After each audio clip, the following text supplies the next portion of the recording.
Bien, vamos a iniciar un diálogo nuevamente en estas charlas mexiquenses con don Alfonso Bravo. Alfonso, buenas tardes, noches.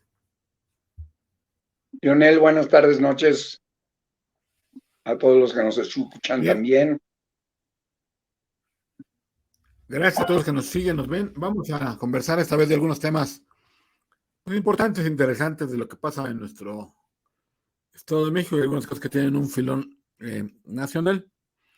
Quería empezar, Alfonso, con un tema que recurrentemente hemos conversado, a lo mejor no con la profundidad necesaria, que tiene que ver con la importancia que en una entidad, bueno, en un país primero, diría yo, y en una entidad como la del Estado de México, tiene la jerarquía eh, católica, porque, como todos sabemos, pues, la mayoría de la población es católica, diría yo, la mayoría de los políticos son católicos, y hay diferentes dioses en el Estado de México, bastantes, diría yo, ¿no? Texcoco, Tlanepantla, Ecatepec, Nezahualcóyotl, Valle de Chalco, etcétera, etcétera, etcétera, ¿no? Y hay dos particulares que nos llaman la atención el día de hoy, que es la de Tenancingo y la de Toluca. ¿Por qué lo digo? Porque quien era hasta hace un tiempo el obispo de ahí, Raúl Gómez González, ha sido, dijéramos, si me permite la palabra, promovido, ¿no? A la de la capital del estado, la arquidiócesis de Toluca, debido a que su obispo, pues ya por edad, pues pasa al retiro. Y a mi juicio, pues es una especie como de ascenso, una especie de promoción, ¿no? Ser obispo de unas localidades tan importantes como Tenancingo, pero ahora ser que va a estar en la mismísima Catedral de Toluca, dirían algunos, frente y a un lado del poder político estatal. ¿Qué reflexión te merece este movimiento? Y también quisiera preguntarte, tú que sabes un poco de ese legado que deja el obispo saliente. Mira, yo creo que hay diferentes aspectos, pero vamos a empezar primero, porque el primer obispo de Toluca, nada más para tomar relevancia de lo que es, el primer obispo de Toluca también fue un obispo de Tlacomulco, Que se muy apellidaba. cercano, muy cercano a la familia del Mazo Vélez, don Arturo Vélez Martínez. Así es. Y esto lo que te quiere decir es, la diócesis de Toluca es una diócesis importante, con peso, fundamentalmente. Aparte de una de las zonas eh, urbanas con mayor desarrollo, diría yo, los últimos años, ¿no? Y casualmente hace 2 años, la diócesis de Toluca fue elevada a arquidiócesis. Por lo tanto, la llegada de don Raúl no solo es la promoción de una ciudad más chica a una más grande, sino de una diócesis a una arquidiócesis, ¿no? Que tú sabes que las diócesis, eh, para algunos casos en términos de la legislación eclesial, son sufragáneas, es decir, tienen algunas cuestiones de tribunales que son llevadas por los arzobispados, ¿no? Entonces, evidentemente, la elevación del señor don Raúl Gómez es una verdadera elevación desde ese punto de vista, ¿no? ¿Y cuál sería el legado o, digamos, la marca que tiene que cubrir ahora, a raíz de que ahora ya está el obispo Chagoya? ¿Cuál fue el legado? ¿Fue importante? ¿Fue trascendente? ¿No fue trascendente en términos sociales su paso? No, yo creo que fue importante y trascendente que pasó de obispado a la arquidiócesis, ¿no? Y de otra manera no lo podrías entender. Segundo, es un obispado que tiene un buen clero, que el señor Chagoya se empeñó en fortalecer y incluso enfrentar a los diferentes mayorazgos de la región, y para poder evitar este tipo de presiones, el señor arzobispo fue capaz de ir removiendo o rotando, más bien dicho, a sus sacerdotes a lo largo de toda la diócesis, ¿no? Un obispo que fue encargado también durante bastante tiempo por el episcopado en la Comisión de la Familia, ¿no?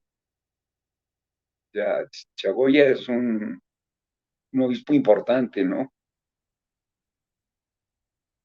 Y curiosamente ahora va a vivir aquí mismo en Toluca, al lado de otro obispo muy importante, muy cercano al Papa Francisco, que es el señor cardenal. Ay, ¿cómo se me podría olvidar en este momento? Una persona tan cercana.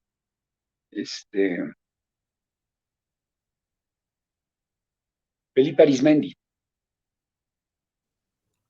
Ok. ¿No? Entonces, está hablando de una jerarquía fuerte, de una jerarquía muy comprometida, ¿no? Fíjate que digamos, la parte religiosa, pues, ya hemos comentado un poquito importante, pero también siempre tiene esto un filón hacia la parte, pues, política, ¿no? Primero, pues estuvo ahí el cardenal Aguiar, ¿no? El que es de la Ciudad de México, pues el más pesado, digamos, ¿no? En términos del país. Eh, el de Guadalajara, Felipe Arizmendi, como ya has dicho tú. Pero también la parte política vale la pena comentarlo, ¿no? Que estuvo ahí el presidente del Tribunal de Justicia mexiquense y estuvo nada más y nada menos que el gobernador del estado. A muchos les hace ruido eso. Y luego pongo también un tema interesante. Hubo un evento de bienvenida que hizo nada más y nada menos que la Secretaría de Desarrollo Social, Alejandra del Moral, ¿no? Y dice que comparte valores con la iglesia, como el valor el amor al prójimo y el ayudar a los demás, ¿no? Es un objetivo compartido, dice, entre el gobierno, el Estado y la iglesia. Entonces, pues también filón político importante, interesante, ¿no? Y qué casualidad que estuvo ahí Alejandra del Moral, que también es otra señal hacia temas electorales.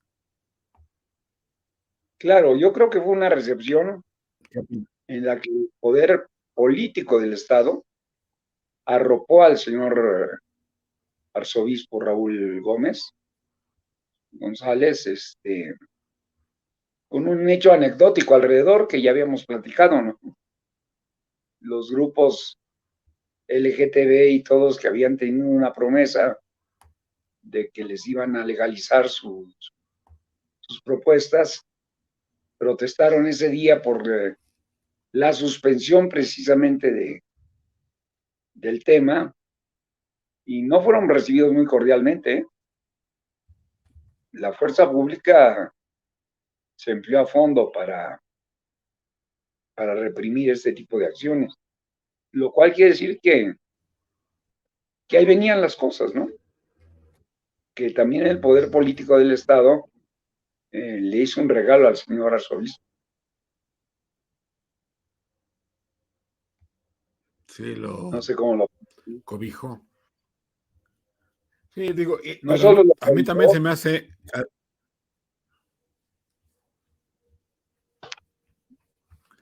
además de cobijarlo, pues pareciera que también era una plataforma de lanzamiento de una precandidata, que ahorita vamos a hablar de ella en un ratito más, pero eso también se me hace curioso, ¿no? Que aparece como una plataforma aprovechable por la Secretaria de Desarrollo Social, ¿no? y te voy a comentar que también aquí en esta diócesis, rara es la parroquia que no tiene una infraestructura para la formación de sus laicos. Todas ellas tienen auditorios, salones, la gran mayoría tiene dispensarios. Es decir, estamos hablando de una infraestructura que también es una infraestructura, tú lo vas a entender bien, una infraestructura importante para la difusión de los temas importantes para la iglesia. Sí, claro, por ejemplo, la iglesia siempre ha tenido un brazo, digamos, no sé cómo llamarlo, pues sí, un brazo, una estrategia, dijéramos, ¿no? O sea, intentándolo ver desde el campo de lo civil, ¿no? Una estrategia de presencia social, de ayuda al prójimo, muy importante, ¿no? Se ha dicho siempre que la iglesia es quien más, eh, además del gobierno, pues, ¿no? Incluso yo creo que muchas veces más que el gobierno ayuda a los enfermos, ¿no? Por ejemplo, a los enfermos del SIDA, por ejemplo, ¿no? O sea, todos sabemos que es quien más apoya a la cuestión de los huérfanos, de los niños, de los abandonados, etcétera. Y siempre esa parte social pues, está presente, ¿no? Y Claro, es por eso también que el poder político no quiere verse lejos. y menos cuando una diócesis como la que te estoy diciendo tiene una infraestructura que no solo parte de su grupo de sacerdotes, sino de sus consejos de laicos y de la infraestructura o de las estructuras físicas que posee para hacer la difusión de sus métodos, ¿no? Eso no Así se es. debe de olvidar. Muy bien. Pues bueno, vamos a dar un brinquito al otro tema que vamos a aprovechar que estamos hablando de este tema de la recepción que le dio Alejandra del Moral. Pues también resulta que ella misma hace unos días fue, dijéramos, beneficiada también con ¿cómo podemos llamar? Hacerse a un lado del diputado Rescala, ¿no? Que también lo nombraban por ahí o se nombra por ahí como posible precandidato y aparentemente hubo ya algún acuerdo, hubo un cónclave por ahí, ¿no? Muy cerrado aparentemente entre los diputados y como que acordaron ya cobijarla a ella como la candidata. Y también tiene que ver con el tema que acabamos de salir, esto del LGTB. Este es el diputado Rescala junto al pues el PRI, pues como que le habían dado esperanzas a los grupos que ya has comentado para la cuestión del llamado Unión Gay, ¿no? De que finalmente, con promesas y promesas, como lo dijimos en otro programa, pues le siguen prometiendo, pero no hay comisiones unidas para votar este tema. Entonces se juntan estos dos temas, ¿no? La parte del LGTB, la parte de Rescala, que les da el avión, y del Moral, que ya surge como candidata aparentemente también por el apoyo del diputado. O por lo menos el diputado Rescala quiso comprometer a la base de sus diputados locales en este proceso, ¿no? Las malas lenguas dicen que para dar a conocer tanto su retiro como a quién apoyaría, hasta los celulares les quitó, ¿no? Sí, para Lo que no cual, haya. Es que se para que no, acordaron de Alito, no querían que hubiera videos ni exactamente. audio. Pero lo que es verdad es que si hay una intención del gobierno del Estado del que el candidato del 23 sea un candidato que emerja de las filas del PRI, ¿no? Sí, Eso es lo cada que vez se va confirmando más, se va confirmando más. Vamos a esperar el resultado dentro de 8 días, el 5 de junio, a ver qué termina pasando, sobre todo en Hidalgo, que es la entidad donde hay un poco más de intereses mexiquenses, ¿no? Y ver en qué termina finalmente la candidatura, que ya sabemos, perdón, el proceso electoral está por iniciar y que pronto también se definirá la candidata. claro. Muy bien. Pero Bueno, vamos a pasar. Sí, adelante, adelante. ya metidos en este tema, hace 8 días también el senador Higinio Martínez lanza su reto y lanza su candidatura, ¿no? Bueno, la relanza, ¿no? Que la ha lanzado muchas veces. Bueno, pero en un tema donde parecía que todo se inclinaba hacia un lado, es un reto, ¿no? Sí, la candidatura de Morena es todo un tema que hay que seguirle. Todo indica que es Toluca, es que, digo, indudablemente es Texcoco, pero ahí hay muchos tiradores, ¿no? A pesar de que por ahí de repente aparecen encinas y como que les hace ruido, pero todo indica que va para Texcoco. Todo indica que va para otro lado, ¿no? ¿No? Y todo indica que Claro. aunque es de Texcoco, todo indica que hay un forcejeo a la hora de la localización del candidato, ¿no crees? Pues sí, digo, nunca un candidato sale fácilmente librado, ¿no? De las huestes internas, siempre hay atropellados y descontentos. Luego el problema es más grande adentro que el problema afuera, ¿no? Así es, señor. Muy bien. En otro tema que queríamos platicar, Alfonso, y que se me hace también de suma importancia, es un reporte que hubo en estos días que habla pues en estadísticas, ¿no? En los primeros meses, primeros 3 meses, si no mal recuerdo, del año, el Sistema Nacional de Seguridad Pública, que normalmente da información muy interesante, habla de las cifras de las extorsiones y otros asuntos delicados en el Estado de México, y hay un cambio en algunas cosas, ¿no? Por ejemplo, que ahora donde hay más extorsiones e incidencia en estos temas, ya no es Ecatepec como fue hace un par de años, Así es. sino ahora surge precisamente Toluca, ¿no? La capital. Obviamente Ecatepec sigue ahí, digamos, peleando los primeros lugares, está en segundo, luego Nesa, Naucalpan, obviamente en los lugares más poblados, pero es interesante que la capital, con la misma lógica que decíamos hace rato, de que la capital es muy importante, la capital misma esté un poco como descuidada de este asunto y sea quien lleve hoy la mano mala, negativa, ¿no? En las denuncias relacionadas con los narcóticos, la delincuencia organizada, previsión de la libertad, etcétera, etcétera, ¿no? Robo, etcétera.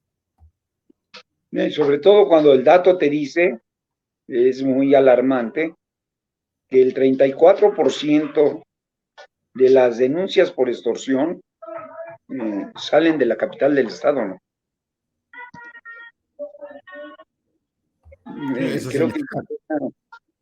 es muy significativo, muy delicado, por parte se habla de estas denuncias, pero no te dicen en realidad sobre qué es cada una de las denuncias. Eh,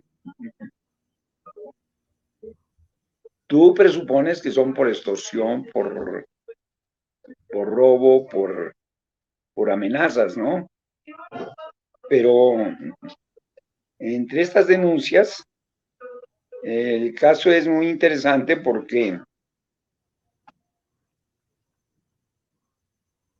la misma nota te dice, tenemos gran parte de esas denuncias por narcotráfico y delincuencia organizada.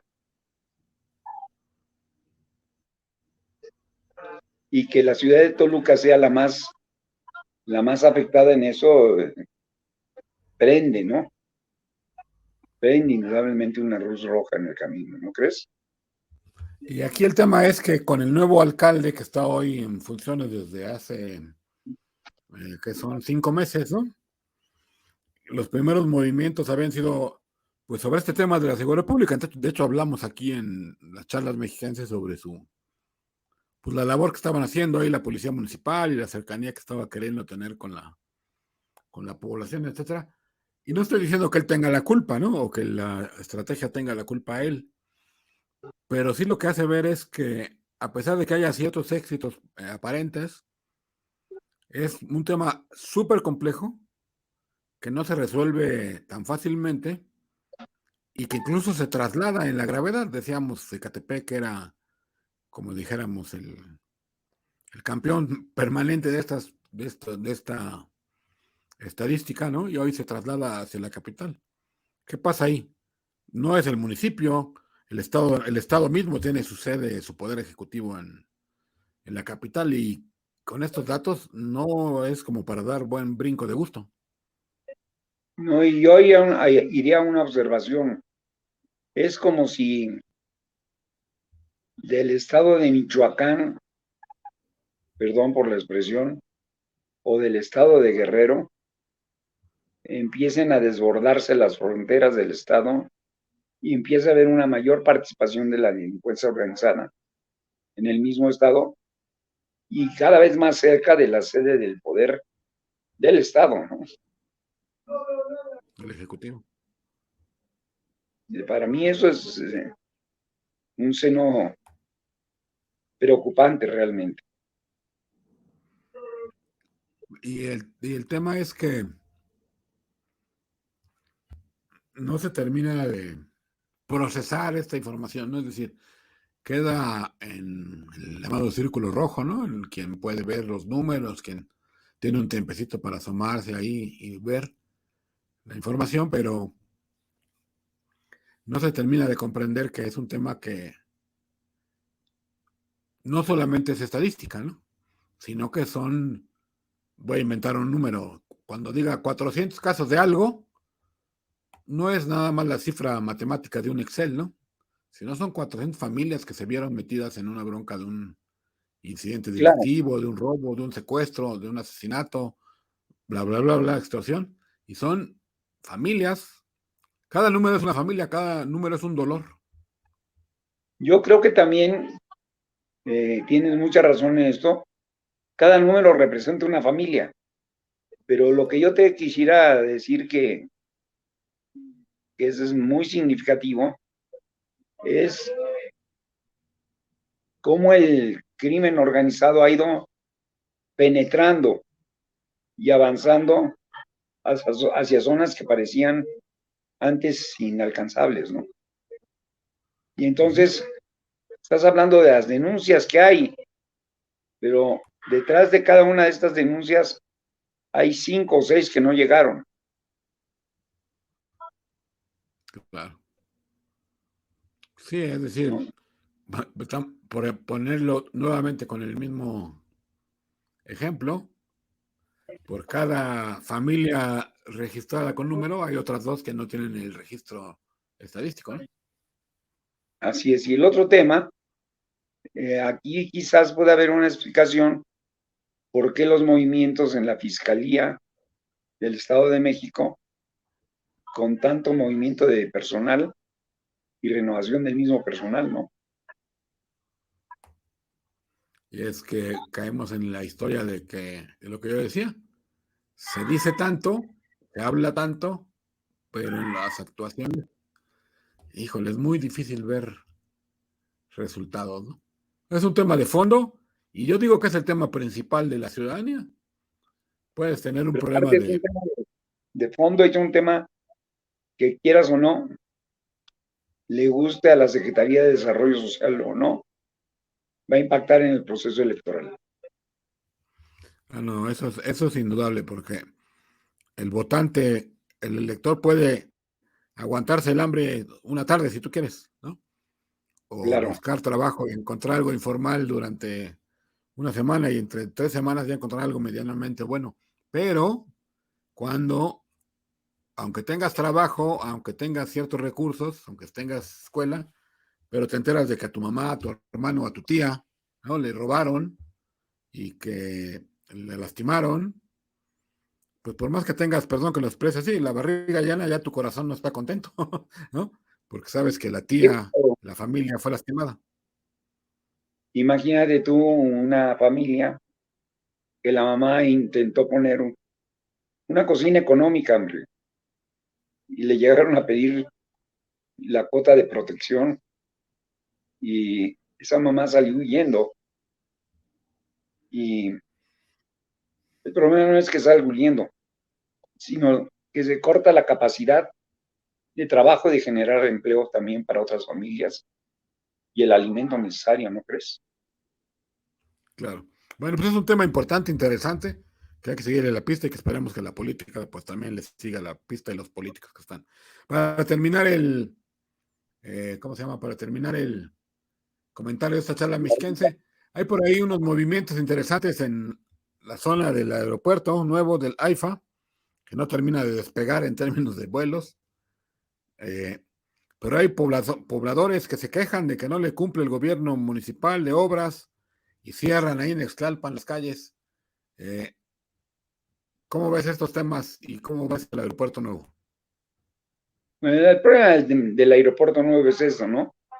Una apresurada inauguración que dejó a mucha de la población que estaba en los alrededores, no solo sin las obras prometidas, sino ante la posibilidad de que no se las cumplan.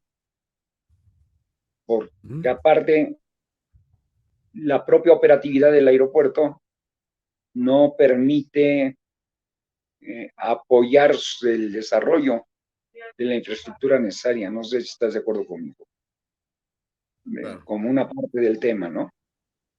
Claro. Y la otra parte fundamental, ya la habíamos platicado desde antes, era cómo se había prometido en diversas ocasiones, bajo diferentes condiciones,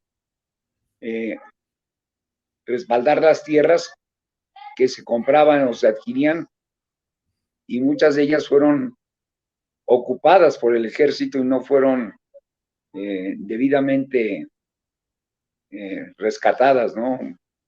Expropiadas, amortizadas, pagadas, todo este tema que no se hizo, ¿no?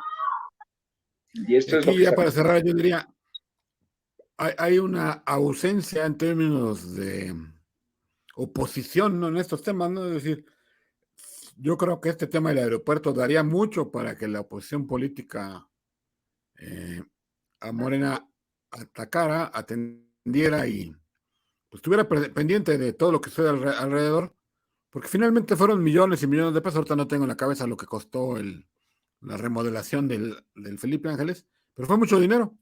Fue mucho dinero que si lo comparamos con los beneficios que por lo menos hasta hoy, fines de mayo, ha tenido, es muy bajo.